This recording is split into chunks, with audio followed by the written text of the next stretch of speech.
I built one AI app every week for 7 weeks, and it's apps ranging from chatbots to resume reviewers to art generators. I did everything myself, from the idea to the designs and the code. On week 1, I built InterviewGPT. This is an app that helps you prepare for your technical interviews. And the way it works is that you just provide a URL of a job description. So for example, here I have this OpenAI software full stack developer position. I'm gonna copy the URL, I'm gonna go in the app, I'll paste it. I'm gonna select an interview type, like behavioral interview, for example. This is just an amount of money that you have to pay the AI. It's like fake money, because based on how much you're willing to pay the AI, the better the job it's gonna do, right? So if you pay a lot of money, it's gonna do a good job. If you pay just like $10 like I did now, it's not gonna do a great job. But this is just for the sake of this example. So I'm gonna upload my resume here. And the nice thing is that what it's gonna do now is it's gonna read the job description that you have provided. So the exact job that you wanna apply to is gonna scrape the description. It's gonna analyze your resume, read it fully, and then it's going to create a custom interview for you to help you prepare. So here it knows my name, it knows what I'm doing, and then it asks me some question. Can you tell me about the time where you had to work closely with a team? And then I say like, I don't know.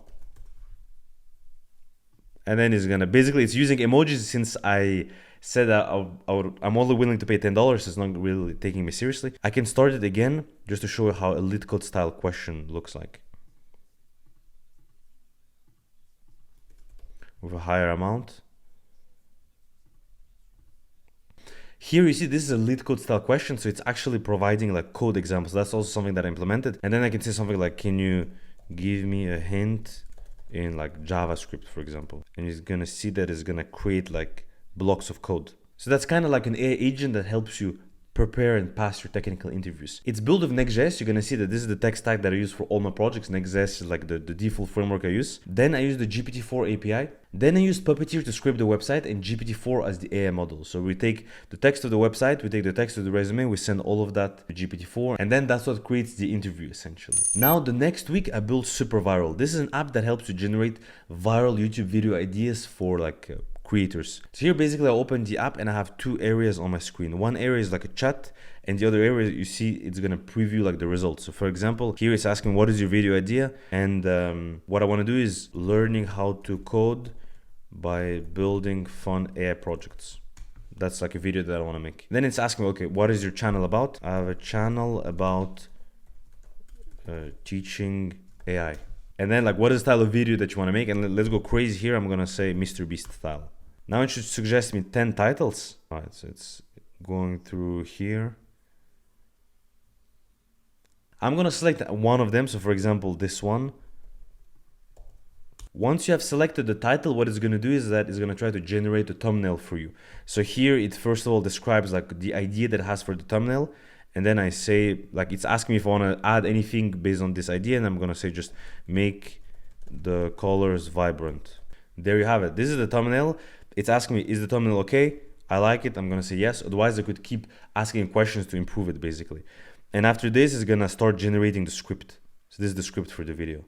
This app is built with Next.js as well, but I use different AI models for this one. I used the Claude 3 API to generate the ideas in the script, because I noticed that Claude is actually more creative than GPT, or at least for the use case that I was using it. So Claude is a model by Anthropic, and GPT is the model by OpenAI. So each of them, they have like their own advantages. And then for the image, I used the Dolly 3 API. On week 3, I did something different. So this is an app where you can upload your resume, and then it's gonna tell you the dollar value of your resume, so how much it's worth in dollars. If I do it now, it's gonna read the resume, load, and then it should show me the value. Yep, here it is. Then it's gonna tell you the key factors, like why does it think that your resume is worth that much, or like hypothetically the job that you could get, how much they would be willing to pay you. And then here it says a couple of improvements that you can do in order to earn more money. So it's kind of like a resume reviewer essentially, but just packaged in a more interesting way. This is also built with Next.js, but here I use the Mistral API to read the text of the resume and define the dollar value and format all of this. The AI was essentially returning an HTML structure that I defined, where I wanted to have like a title, which is the dollar value, and then I had some specific tags for like the key factors and the improvement, and then I could just render it nicely on the page. This project actually posted on LinkedIn, and I got quite a bit of engagement. You see here like 200 something likes and just a bunch of comments. The interesting thing as well is that this project, someone saw it through LinkedIn and then they shared it on reactexamples.com, and then the project was there. This gave me just a little bit of extra traffic. So if I show you the analytics right now, let me find the ResumeWorth. It's this project here. I'm gonna open it, go to analytics. We're not gonna see the whole analytics since the beginning, because since I'm only on the free tier, the analytics are limited to just the past 30 days. But you can see like 261 page views. It was a lot more before the project died down a little bit. But you see here React examples is like the lead refer for page views. And then you can see countries like India, United States, Brazil. By the way, guys, if you like these projects, subscribe to the channel. I'm going to be posting more of them. On week 4, I wanted to go with a completely different niche. Crypto was trending, so I wanted to build a project around it. And the idea was to build this app called Crypto Regrets. So you can specify an amount of money here, and it's going to tell you how much you would have made if you invested that amount in this specific crypto a year ago. So here, for example, if I had invested $1,000 in Bitcoin a year ago, I would have made $1,500. And the text here, this AI generator. So basically the AI adapts the text that it says based on the amount of money that you could have made. I invested in Polygon, for example, now it's negative, so it's something different, and so on and so forth. Here I used Mistral for the AI model, and I found that NVIDIA actually provided it for free through their NVIDIA NIM API. So basically I'm just using the free credits that NVIDIA has. Like they give you 1,000 credits on an account that you create. That's how I can keep these projects for free essentially. And then in order to get the crypto values, I use the crypto API called CoinGecko. On week 5, I built a more complex project. This is actually the only project where I collaborate with someone else who's a student in my bootcamp as well. So you can upload a PDF, the AI is going to read it, and then it can answer questions that you ask about the PDF. I've also set up authentication here, so you click on sign in. I can sign in on my account.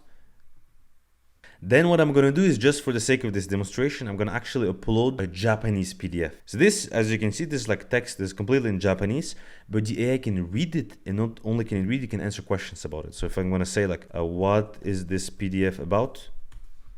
And here it's going to know. So this is a PDF that is a guide for this Japanese library. And then I can say like, when was it written? And then it's gonna know. And then something that I can do is I can actually ask questions about specific pages. This is page 2, and I can say like, what is page 2 about? It's answering about page 2 in particular. For this app, the technologies that I used is Next.js again as the default like web framework. I use Clerk for the authentication. Clerk is really a game changer for authentication. You can set up authentication on any app in literally a matter of like minutes. Like maybe the first time you're gonna do it, it's gonna take you like an hour, 2 hours just to get familiar with it. But then after that, in a few minutes, like I add authentication to any new app that I build now. It's very easy to use, and I have a generous free tier that you can use on all your projects. Then I'm using the PDF.js library so that I can extract the text on the PDF that I upload on the client side. So I don't use any API for this, just on the client side, I extract the text. And then I send all the text to Mistral, and Mistral AI is basically using that PDF text as the context, and then I can answer questions on it. The fun part about this project is that I actually noticed that a pretty famous creator signed up to use it. It's a creator called Mike Shake. You guys might be familiar with him. And just to prove you that this is not just a random person with the same name, but it's actually this exact creator, he follows me on Twitter, and I posted this project on Twitter. So he saw it, signed up, and tried it. I don't really know him personally. We just interacted like in a few tweets. And then he started following me when I was sharing some AI projects for creators. So that's basically how he signed up for it. On week 6, I also built a chat app, but here instead of chatting with your PDF, you can chat with any website. So you come here, it's a very simple UI. You have to just drop the URL of a website. I'm going to just take my personal website. I come here, I paste it, I click on submit, and then it's going to open the chat interface. Here again, actually you have to authenticate. I'm already authenticated, but I've set up like all the next apps I've done. I always added Clerk to have authentication. So here it just tells me that this is the website that I entered, and then I can say like, what is this site about? And then it says this website is the bootcamp that teaches people how to code AI projects and get jobs. And it's led by Zaurbek Stark, which is me. Perfect. And then I can say like, what does it teach? And then it teaches how to build apps with Next.js, and yeah, perfect. This is exactly what it is. So you can essentially chat with any website like this. This is a Next.js project. Again, it uses Clerk for authentication. It uses Mistral for the AI model. And then I use the tool called Scraping End to scrape the content of the website. Originally, I was actually using Puppeteer, but I run into some limitations once I deployed the project. I deployed it with Vercel, and I just have like a free account, like the hobby tier account. And then I was running into limitations because it would take too long to process the extracting the text, like scraping the text of the website. So I had to use this third-party tool instead of using Puppeteer. By the way, in case you're curious about this background and how I made it, I just created this with Midjourney. So ask Midjourney to generate like an anime-style illustration of a mountain and a man who's standing in front of it. And then I just added like a dark gradient opacity just to make it a little bit darker, just so that the text stands out on top of it. And the way I actually got this whole idea of using a background like this for this app was from that guy on Twitter who created a little tutorial on how to do it, because he did this for one of his projects and he also showed how like Intercom is using it and just a couple of examples of different apps.